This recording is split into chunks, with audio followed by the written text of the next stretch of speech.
Hello, everyone. It's Friday. We are in May.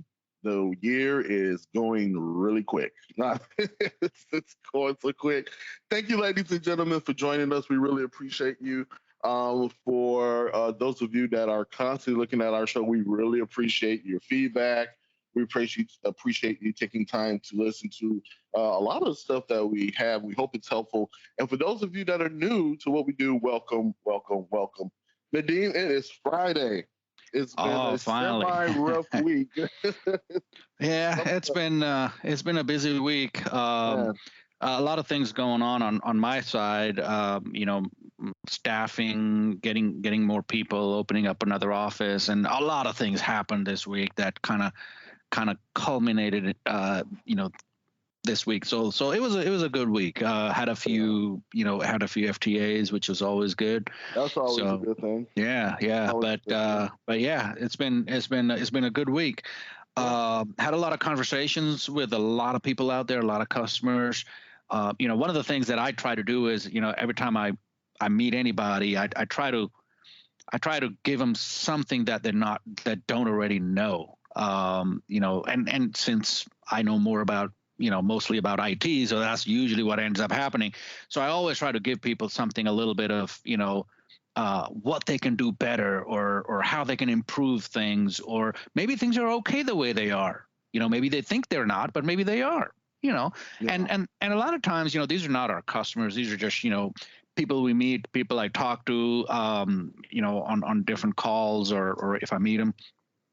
And one of the things that came up, and I guess we can talk about that, is um, people have the wrong perception of Microsoft 365. ladies and gentlemen, before Nadeem goes, I am one of those people. I did not know. I did not know about what he's getting ready to talk about. It's going to be interesting. Go ahead. I'm sorry. So, uh, so, so here's the thing. Even if you have Microsoft or Office 365, it doesn't matter what type of account you have, any account in the Microsoft cloud, you still need to have alternate backup. Whether it's in the cloud or on-prem, whatever it is, you still need to have backup, because Microsoft's terms clearly state, and I'm going to read a little. Actually, you know what? I'm going to share this. All right. So down here, it clearly says we recommend that you regularly back up your content and data that you store on the services or store using third-party apps and services. This is Microsoft Services Agreement, right?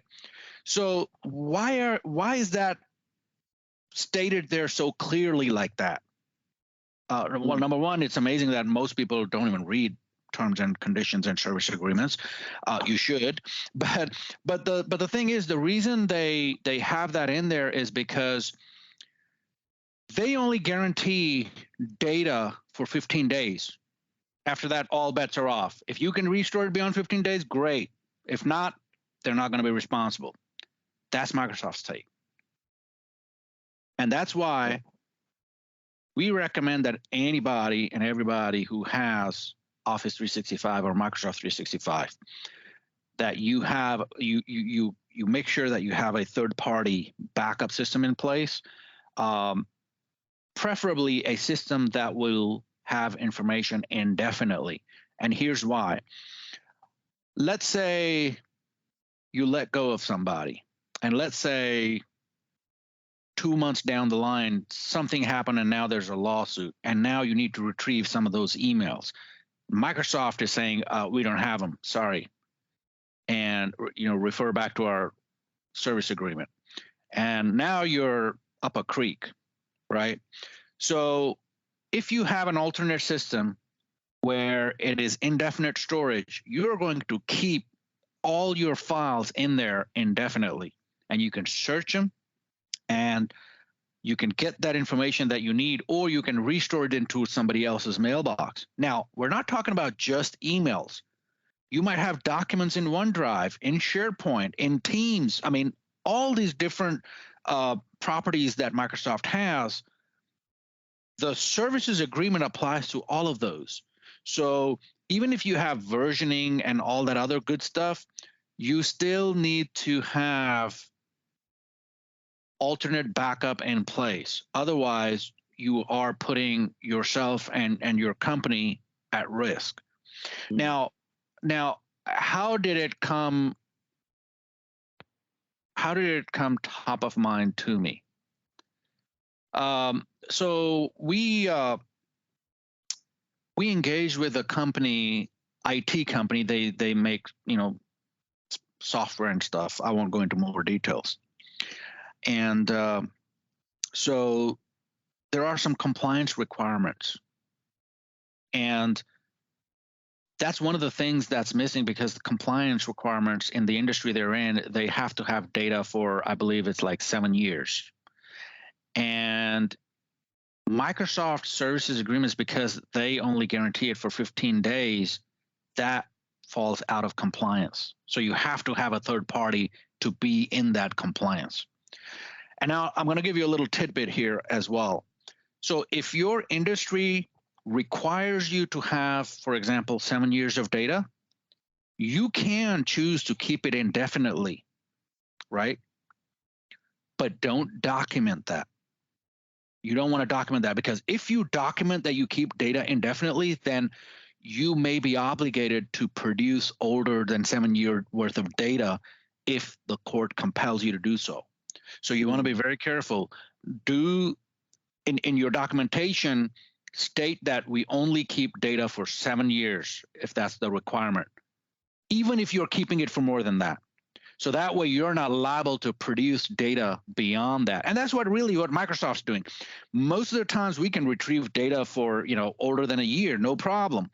But Microsoft's saying, hey, we're only guaranteeing it for 15 days. After 15 days, all bets are off. And that's what it boils down to. So there's a couple of takes here, right? Number one, you have to have a backup system in place, an alternate backup.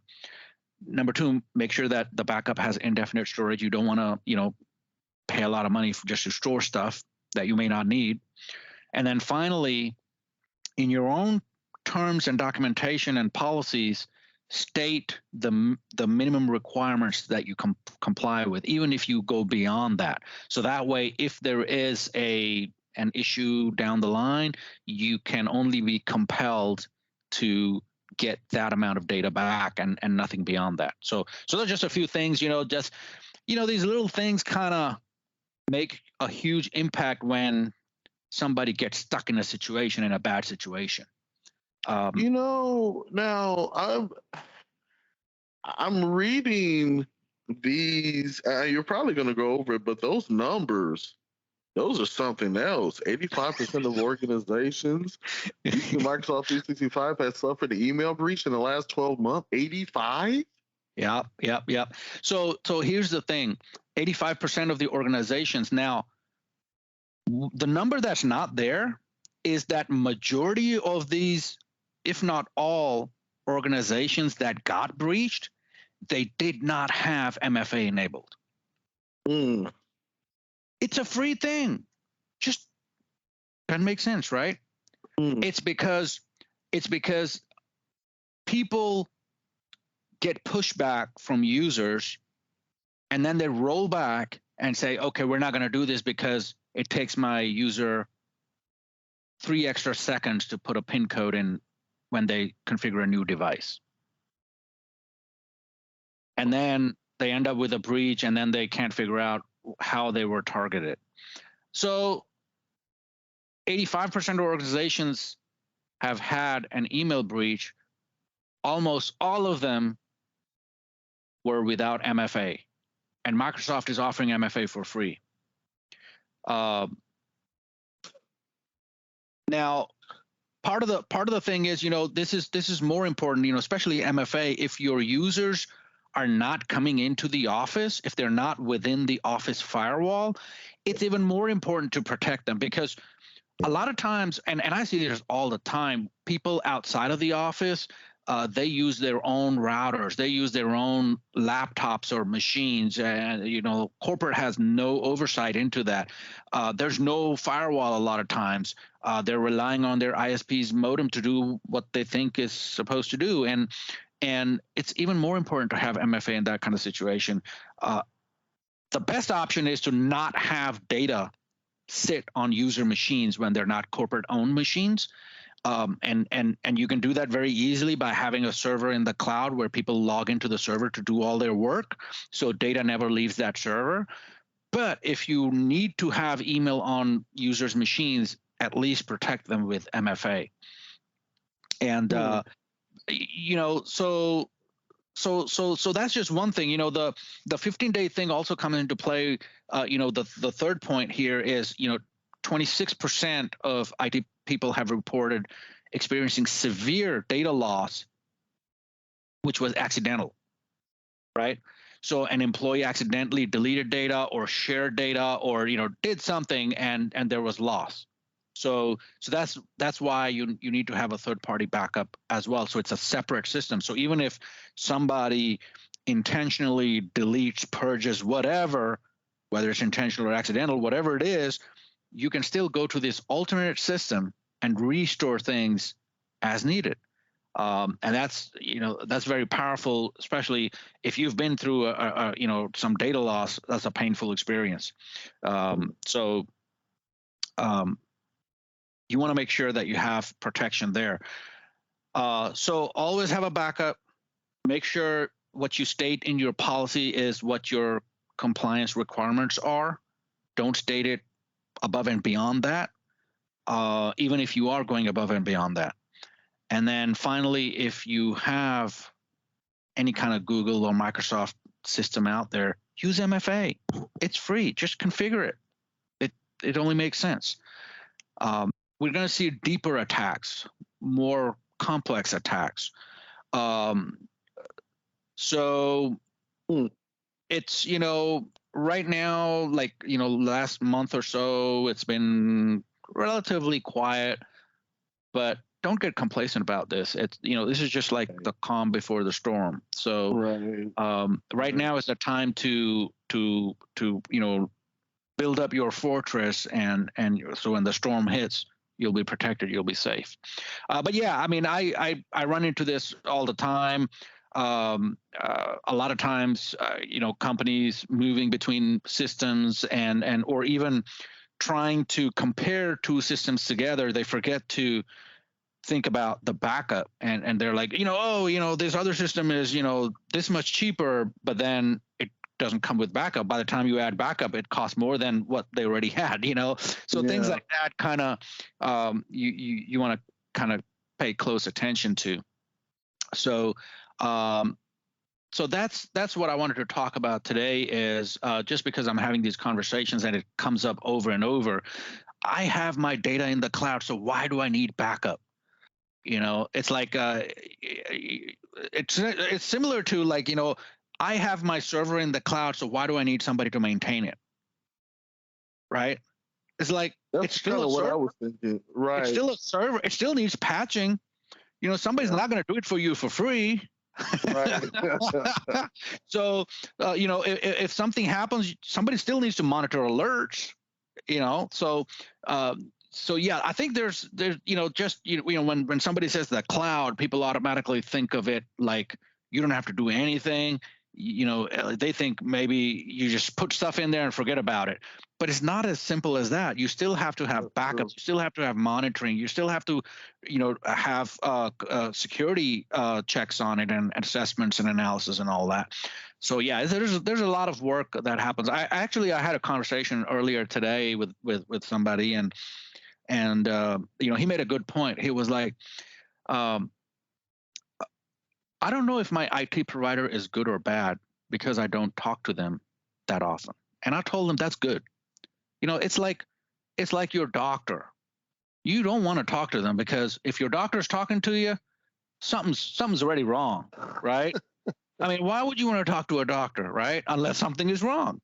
And that's the thing about, when and IT is a double-edged sword. When things are going fine, you don't hear from your IT guys, everything is fine. But then you start thinking, why am I paying these guys if everything is fine? It's fine because those guys are working. Those are working. Yeah. That's a constant issue. It's like, well, everything is good. We just want to maybe downgrade. They're like, no, you don't. You really do not want to downgrade.